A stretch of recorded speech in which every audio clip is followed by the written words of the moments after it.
Welcome back, YouTube. Today we are going to make some baked bao buns.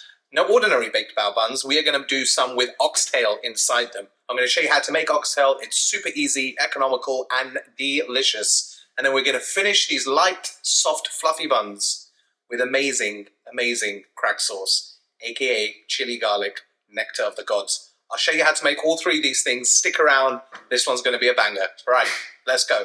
So we are going to start by braising our oxtail. Now, what is oxtail? It literally is the tail of a cow. Super delicious, full of collagen, relatively inexpensive, and you can find it in most butchers. Now, when you assemble it, after it's been butchered, it looks like this. So you'll find this chopped up normally in the freezer section, and then if you look at a cross section, you'll see the nice bit of marrow in the middle, surrounded by meat. Loads of collagen, absolutely delicious. So you have to slow braise it. So start by wiping it first, just to make sure there's no excess moisture or anything on there. Nice bit of olive oil, rub it all over, nicely massage it, add some salt and pepper on both sides, of course, and then set this aside for later. Spoiler alert, we're going to brown these later. Now we're going to move on to some of the aromats for the braise. We're going to need 35 grams of ginger, sliced up, no need to peel it, 6 cloves of garlic, and about a stick and a half of lemongrass. Just cut it in half, nip off the end like that. And there are your aromats. Super, super easy. Now we're going to heat up a heavy base pan. I'm using a Dutch oven here with about a tablespoon or so of oil. I used olive oil. And then we're going to start browning off the meat. Now a lot of fat is going to come off. You want to brown it till you get that deep brown color like this. That's the Maillard reaction. That's what's going to give you a ton of flavor. Do it in stages, work in between, turn the pan up and down when you need to. You're going to go medium, sometimes low. Once you've done it all, set that aside. Should take you about a good 10 minutes to get this beautiful color. Now we're going to drain off at least 80% of the fat that has come out of this. Then we're going to add your aromats back into that remaining oil, 2 bay leaves and about 4 star anise. It's going to give you a lovely, rich umami flavor. Saute this around, nothing too crazy, about a minute or two, and then we're going to add in 90 mils of soy sauce. Then we're going to go in with 35 mils of sherry vinegar and 35 mils of rice wine vinegar. Give that little mix around for a little while, and then we're going to add in 2 tablespoons of maple syrup. This is going to give you a lovely sweetness. Then add a nice pinch of salt, not too much because you've got the soy sauce. You don't want it to be too salty. And some nice white pepper. And about 400 mils of water. Okay, put your oxtail back into this mixture. Make sure it's all coated. And then bring it up to the boil. Cover it, and we are going to put it into an oven for about 2.5 to 3 hours, set at 325 Fahrenheit. So mine have been in for about 3 hours, and yours should look like this. If yours don't, then that means your oven doesn't work. Anyway, so if you look at these, you can see that's lovely, soft, gelatinous. The meat is gorgeous and tender. Everything is braised to perfection. I mean, just that with some mash is pretty much heaven. Okay, now drain off all that cooking liquor. Absolutely beautiful. You can discard all those aromats. They've done their job. We're going to put this in the fridge, and that fat that you saw on the top is going to solidify it in a few hours or overnight. Now flake off the meat. Usually I do this with a pair of gloves, but I haven't got any. And then you just can use tongs, you can use a spoon, go through, make sure there's no bone or gristle. Pick all the way through the meat. It should just squash between your fingers. Lovely, lovely. And you'll have a beautiful amount of oxtail. Just look how much yield you get. So much. Okay, and then put some cling film over the top of that and set that aside. Okay, so the next day, you can see all the fat has solidified to the top. Scrape that off. It should just come off in big clumps. Do not throw that away. You're going to use that to roast vegetables and have mouthgasms. Now, the bottom jelly-like substance is all beautiful collagen from the oxtail. You're going to save that for later. Now, you're going to need about 350 grams of this oxtail. Freeze the rest, and you can use that later for some stuffed pasta, or you can even put it through some pappardelle and have a beautiful lunch. It doesn't need to be super fine because we are going to add a few more ingredients to this later for the fillings of our baos. Okay, now you've got your chopped up oxtail, set that aside. And we're going to need 200 grams of mushrooms. Use whichever mushrooms you like. I've just used these white ones here. Slice off the ends, cut them in half, and slice them up as fine as you possibly can. You don't want your mushrooms chunky for the filling of these baos. Next, we're going to finely slice one leek. Just cut it in half like this after you've cut the ends off, of course. Get it nice and fine. Nice way to practice those knife skills, and then put it in a bowl of water to wash off any dirt, bugs, anything like that. Then drain that onto some kitchen paper. Make sure you get every nice little piece of leek. Put another piece on top and just let that drain, and you're going to set that aside too.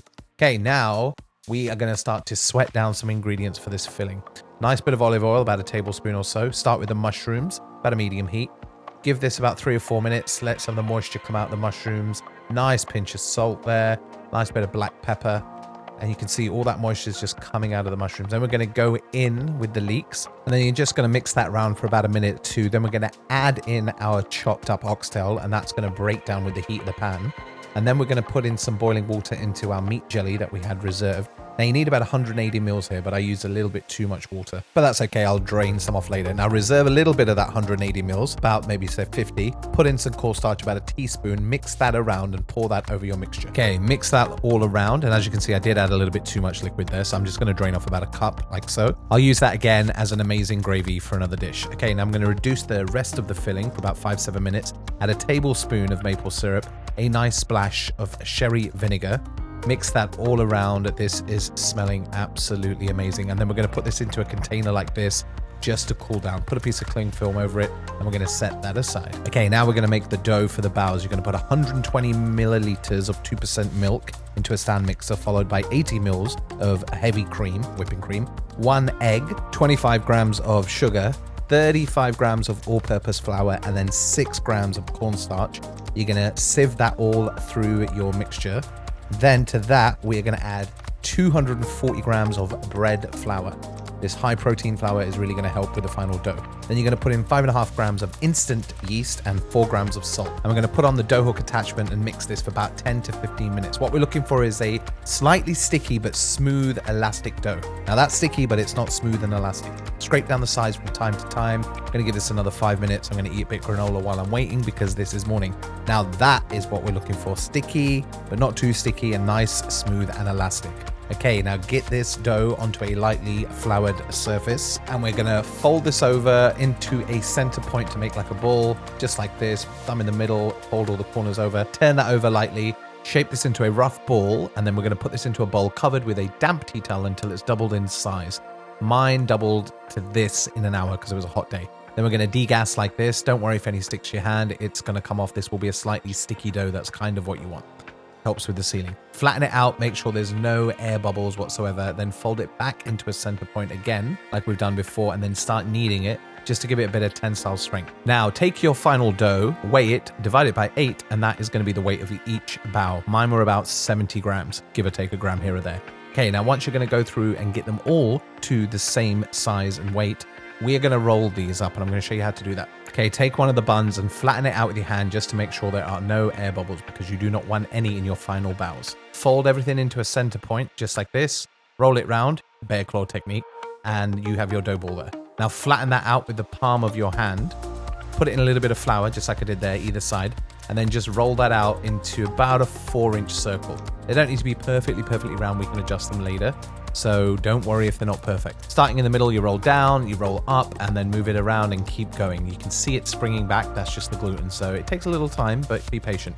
Put it in your hand, and then you're going to put in the filling. Now about 2 to 3 tablespoons should do it, but just weigh the filling and divide it by 8. Now here's the important bit. Fold it over. Make sure your hands are dry because any greasy hands, this won't work, and really seal these. Pinch, pinch, pinch, pinch.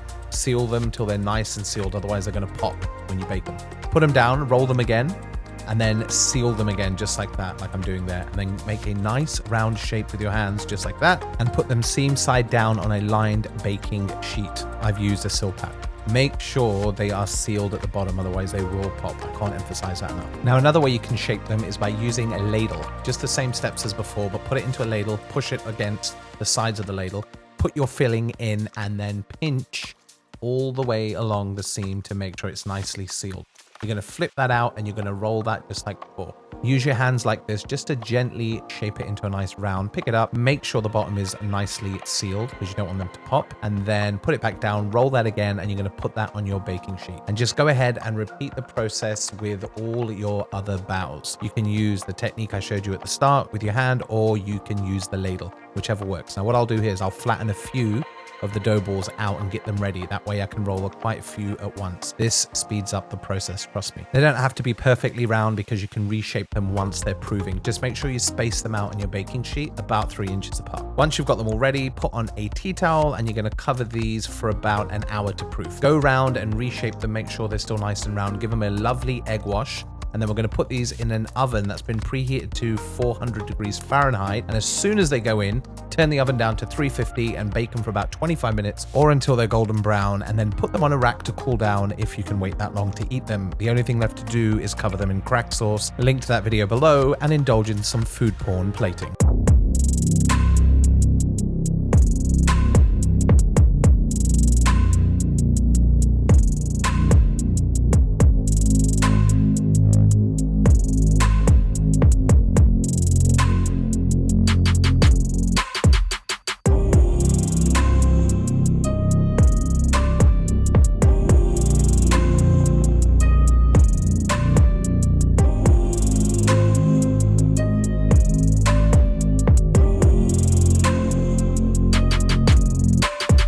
Amazing baos.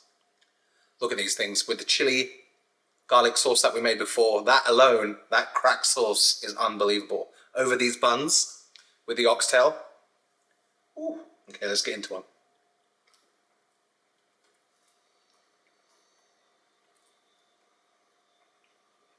So soft. The oxtail, we've got the sweetness in there, the lemongrass. These are unreal. Pack full of oxtail. Give this one a go. Awesome recipe. Really tasty. And that oxtail alone, you could put into a ton of different things. If you cook it this way, it's full of flavor. So a quick one. If you could do me a favor, if you could like, comment, and subscribe, that would be amazing. It really goes a long way to help out this channel and to help us take it to the next level. Right, time to enjoy this. See you on the next one.